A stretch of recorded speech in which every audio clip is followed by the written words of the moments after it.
Ciao! You're about to watch the recording of my talk at droidcon Berlin 2024. I'm Luca, an Android engineer working on native Android application since Android KitKat. If you're new to the channel, welcome. If you're already subscribed, welcome back. If you've been following my channel for a while now, there's nothing new there. It's a talk about Google Maps and Jetpack Compose, but it will be a good summary since every topic about Google Maps is covered in about half an hour. If you're new, that's a good chance for you to cover everything you need to know to get started with Google Maps and Jetpack Compose in about half an hour. During the recording, I'll add some links to my videos where I explain more in the details what I'm talking about. In those videos, I'm also coding alongside with you, so it will be easier for you to get deeper into the topic and maybe see some code in action as well. So feel free to check these videos out. droidcon Berlin is the biggest droidcon event in Europe, and it's always a pleasure to be part of it as a speaker. This year was my second time speaking at droidcon Berlin, and I can't express how grateful I am to be selected as a speaker. I'm already looking forward to the 2025 edition, and I hope I will be selected again. Now, without any further ado, here's the recording. Thanks for joining me today in this talk about Google Maps and Jetpack, how to use it with Jetpack Compose and how to draw on the Google map using Jetpack Compose. I'm Luca. I'm an Android engineer currently living in the UK. I recently started a YouTube channel where I have a series related to Google Maps with Jetpack Compose. So if you miss something about the presentation, feel free to reach out to the YouTube channel and watch the videos. And that's my X handle. I'll be posting the slides of the presentation later on after this talk. So if you want to connect there, feel free to do. So yeah, back on the topic, how many of you are actually using Google Maps in their project? Right, with Jetpack Compose? Not all of you, okay. I never work with Google Maps without Jetpack Compose, so this talk won't be a comparison of the two way of using Google Maps. And by drawing on Google Maps, I don't really need this thing, even though it's possible with what we have at our disposal. So initially, Google Maps wasn't available for Jetpack Compose, and the only way to use Google Maps was to embed it into an Android view composable function. Now we have map in Compose, which has been split into 3 libraries. The version is actually 5.0.4 right now. There has been small updates since I started working on this talk. So the main library is the Android Map Compose and contains the Google Map composable function, how to control and configure the map, almost everything drawing related, so marker windows, circle, polygon polylines, and overlays. Then we have the Compose utility library, which has the clustering in it. And the last one, which is an additional one, has the Compose widgets for the scale bar and disappearing scale bar. So this is the signature of the Google Map composable function. It has a lot of parameters, as you can see. And the most important one is the content, which accepts a composable and composable map composable body, which is what is going to be drawn on the map. You can customize the map in a few ways by using the properties, which is some map properties and the UI setting. The map properties has a few parameters, and if you want to change how the map is displayed, the one that you're looking for is the map style option. There is a styling wizard, which is deprecated. More on this later on. You can head over the link there and pick from one of these 6 styles pre-built for you and customize all of them. You can customize quite a few things, administrative things, landscape, points of interest, roads, and water. And for every single voice here, you can customize the fill color, the border color, and the labels, both with the text color, stroke color, and the icon. Once you're done customizing the style in the wizard, you can export it as a JSON, and then you can load the JSON by using the map style option, load raw resource style, providing the context and loading the JSON file. But this is the deprecated way to style a map. Right now, you should be using the Google Map option factory, providing the Google Map option map ID. The map ID is, you should gather the map ID from the Google Cloud Map console. And the map UI settings instead lets you control both how the user can interact with the map via gestures, and also start to draw something on it. We have the compass enable, which shows the little compass on the top left of the screen, only if the map is not pointing north. Then we have the map toolbar, which is the small bottom right icons shown only if a point of interest is actually selected from the user. We then have the My Location button that centers the position of the map on the user location, and the zoom controls that are displayed there in order to zoom in and out of the map. But all of this is basically configuration of the map and a little few of drawing on the map. The most common thing that many of you would like to use in a map are markers and cluster. Markers are basically just this thing. We all have seen them. You usually use them to place, to notify the user that there is something of interest in a given position of the map. The markers can be used by using the standard icon. You can customize the standard icon using different hues. You can completely use a custom icon entirely, and you can also customize the info window, which is what is displayed when the user taps on a marker. This is the composable Google Map composable marker function. If you want to place a marker on the map, what you need to do is provide a state. The marker state contains a position, which is a latitude, longitude position, that allows you to specify where the marker will be placed. If you want to customize the icon, but using the default one and only changing the color, you can do so by using the bitmap descriptor factory.default marker and providing a hue. We have a few hues at our disposal that we can use, and those are just a few of them.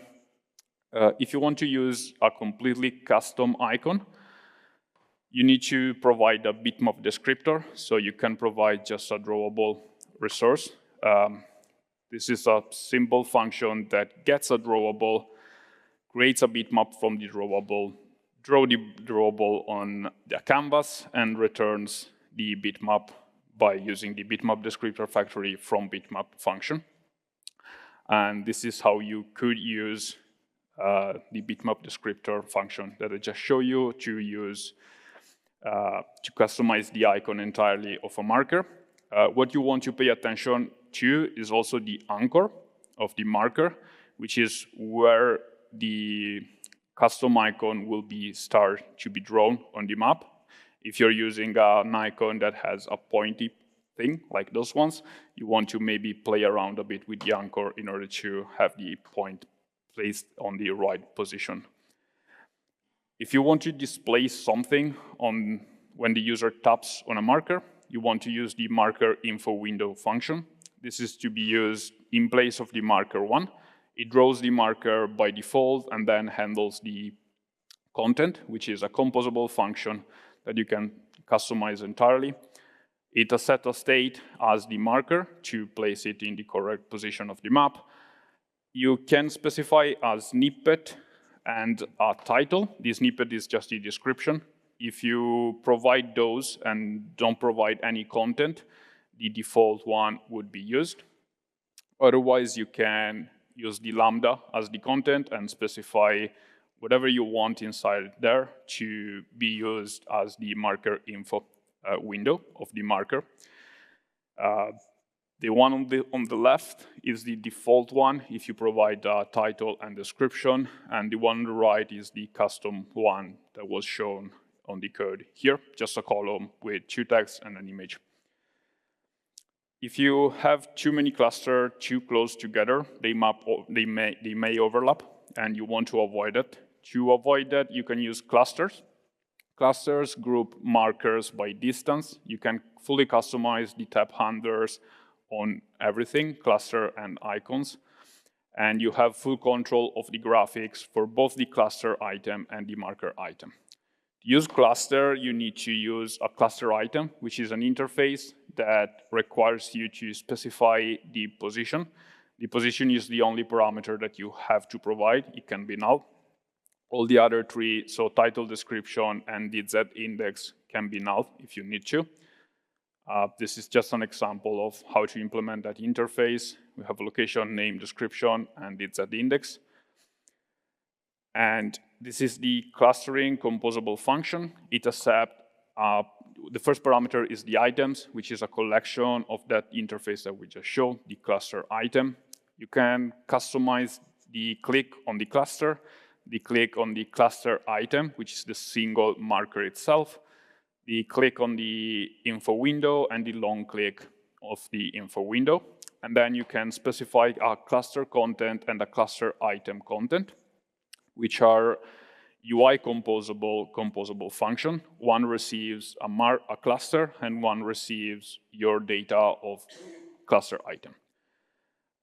This is the default implementation, which is used if you don't specify the cluster content and the cluster item content composable function. The cluster is rendered by drawing a circle on the map and placing a text inside of it, with the number of markers grouped together in that area. And the marker is using the default info marker icon. And this is a default one. I just did some changes to display 2 rectangles instead of the circle and the marker icon. If you want to customize, for example, just the cluster content, which is the group together, but you want to use the default marker for the marker, you don't want to specify it yourself, because the cluster item content, if you do something like this, you get a nice exception, which is an invalid applier. And that's because both the cluster content and the cluster item content accept a UI composable function, while all the functions from the Google Map Compose library are marked as Google Map Composable and can only be used inside the Google Map content function.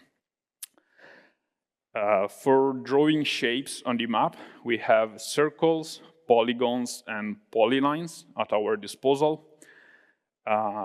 Let's start with circles. Circle requires you to specify a center, which is a latitude and longitude, to place the circle there. Pay attention to the circle composable function because it defaults to a transparent color and a radius of 0. So if you just specify the center, you won't see anything on the map. I opened an issue on the Google Map composable function to change this in order to require a radius to be provided and defaulting to color black, as all the other composable functions use the color black as default parameter. If you specify a radius and a color, you can draw circles on the map quite easily.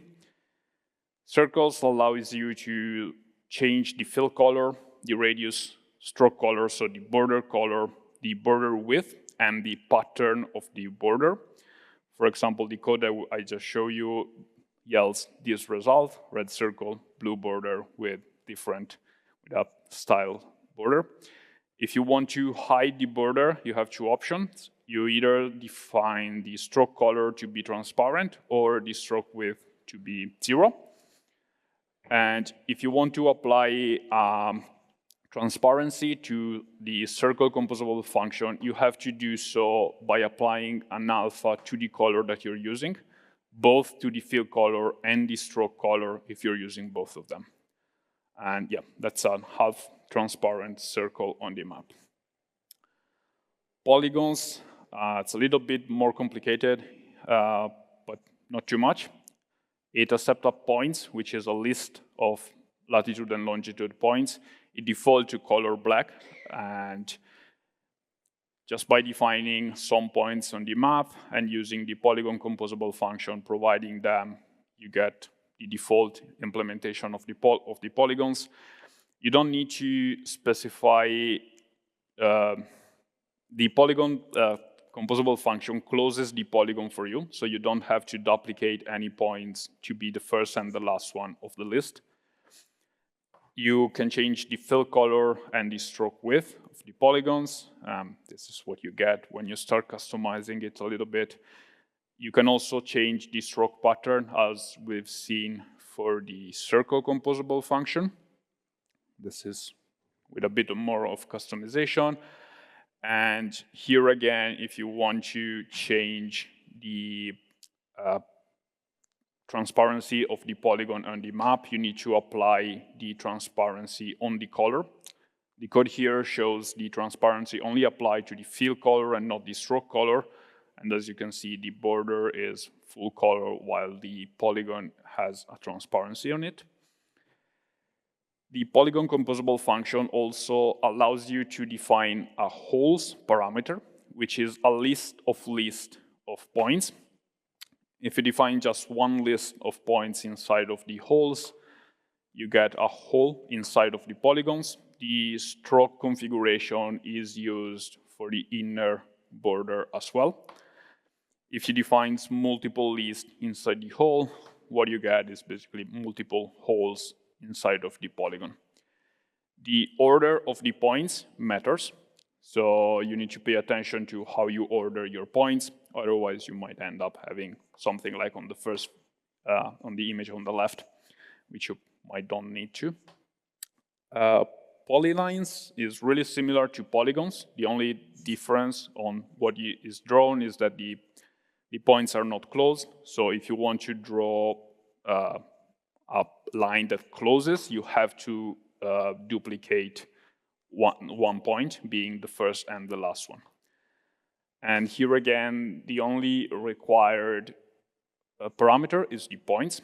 So you can do something like this, and you get the default implementation of the polyline. Polylines lets you customize as well the color and the pattern of the lines, and also the start cap and end cap of the polyline. This is actually a custom start and end cap. You don't see it here, but if you increase the width of the polyline and zoom it as much as you can see that one is using a rounded cap, one is used a square cap to end the line or start the line. Another thing that you can customize in the polylines are the spans. It's basically change the colors of the lines point by point. So here I have a list of points, which is a list of 4 points and only a list of 2 spans. And the result will be that the changes is being applied from the first to the second point, and then it just keeps the last one that you specify. Another cool thing that you can do in the list of span is that you can build a gradient. So you can choose 2 different points. Here as well, you can, if you want, specify a gradient for every single point. I didn't, just went with one. And if you specify just one gradient, it's applied on the entire polyline, not just from the first and second point. So the gradient is used nicely on the entire polyline.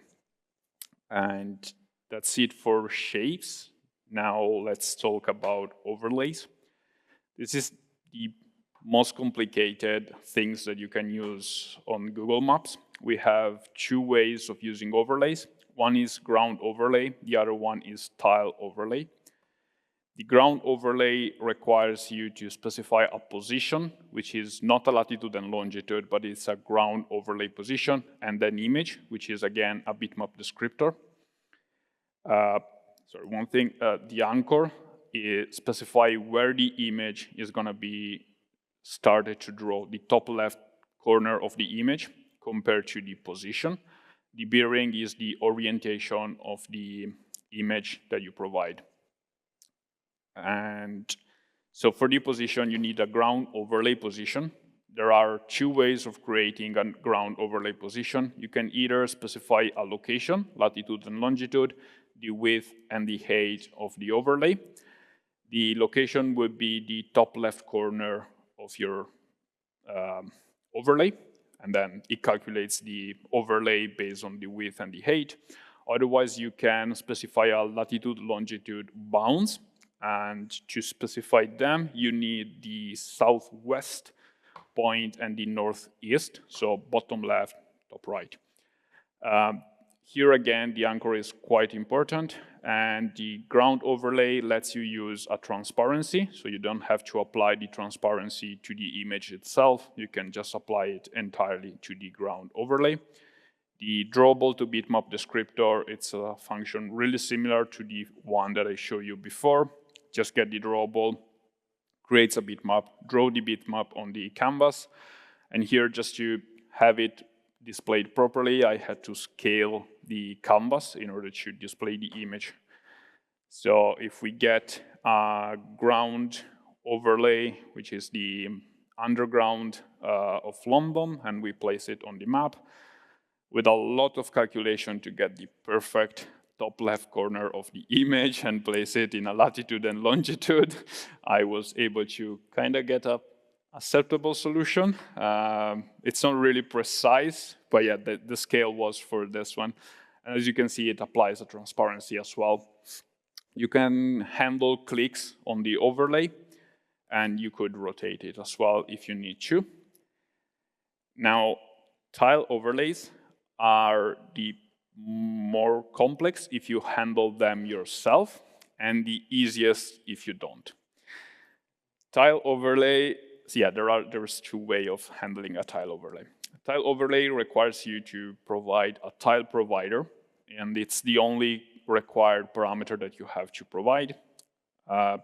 You can choose if the image is faded in or not. You can apply a transparency, and you can handle the on-click of the tile overlay. As you can see, this one, the tile overlay and the ground overlay as well, has a z-index parameter. So Maps knows how to render them one on top of the other if you specify multiple of them. The tile provider is an interface that requires you to implement the getTile function and gives you a no-tile tile, which you can use if you don't want to provide a tile for a specific input. The input that you get is var1, var2, var3, which are basically the X, Y, and zoom of the tile that you need to provide. Tiles are basically squares, representation of the Earth. You would need to flatten out the map on a 2D plane, divide it by square, and provide the correct image representation for that specific square every time that the getTile function is provided. Google gives you an example for the tile provider, which is a coordinate tile provider. Here is just a bit of initialization of the tile overlay provider. It creates a border to draw the border of every single rectangle. And then inside the getTile function, as you can see, you receive the X, Y, and zoom. It draws the coordinates on the tile, creates a byte stream, a byte output stream array, compress the canvas, the bitmap in the stream array, and returns a tile for that specific area. The draw tile coordinates just gets the X, Y, and zoom, writes them on the canvas, and returns the canvas, which is a copy of the border tile. So basically, it draws the border on every single tile that is going to return. And this is what you get. For example, X7, Y5, zoom 4, or 2200, 1343, and zoom 12. As you can see, the coordinates that you get are not coordinates as latitude, longitude. This is because the tile overlay uses the Mercator point. You need to flatten out the map on a 2D plane, and at zoom 0, the tile at zoom level 0, the entire world is rendered in a single tile. The tile at 0, 0, if you have more than one tile, it's the northwest corner of the map. At zoom level 1, the map will be rendered in a 2x2, so 4 tiles. And then the number of tiles is 2 elevated to the zoom level by 2 elevated at the zoom level. So if you have an image, for example, and you want to translate it into tiles, you would need to know exactly which section of that image needs to be returned for a specific tile every time. That's why it is really, really complicated. But you can have a way more simple way of using a tile provider, which is by using the URL tile provider. The URL tile provider is a subclass of the tile provider that requires you to just specify the getTile URL function where you need to return an URL. As you can see, the implementation is really simple. That's because all the calculation of what image to be displayed is handled by a backend or a service. You just need to build the URL the correct way.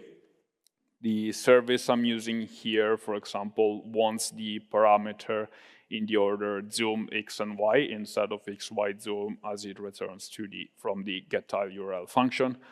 But with a bit of tweaking, you can get to a really nice implementation. There are a lot of services online which you can just Google search a few of them. Those are a few I found.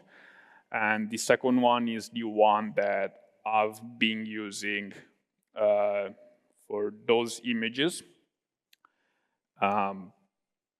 It just draws the United Kingdom. As you can see, as soon as the Google Map requires an area outside the tile, the URL tile overlay returns a no tile, so nothing is drawn.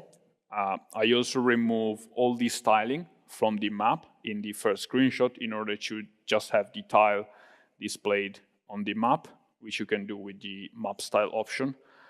And on the second one is the same tile overlay, just zoomed in a lot. It changes because the service changes how the rendering is done based on the zoom level. So you don't have to do literally anything, just provide and build the URL. And as you can see from the second image, you can use multiple things together inside the Google Map composable content body. In this example, I just used the tile overlay, the URL tile overlay that I showed you before, and the coordinate tile overlay. But you can use all of them together. You can use circle, polyline, polygons, ground overlay, tile overlay, marker, clustering, everything together. This is an example of multiple things. There is the URL tile overlay, the underground ground overlay, and a few markers. And yeah, that's basically all you can do with the Google Maps composable function. There are some issues with recomposition. So if you have a lot of data, Jetpack Compose tends to recompose the entire Google Map composable function every time the data changes. So you can get a laggy map. I still haven't found a solution for that. I hope that with the strong skipping mode that we recently received, that recomposition will be avoided. And that was all for me. I went too quick. Do you have any question?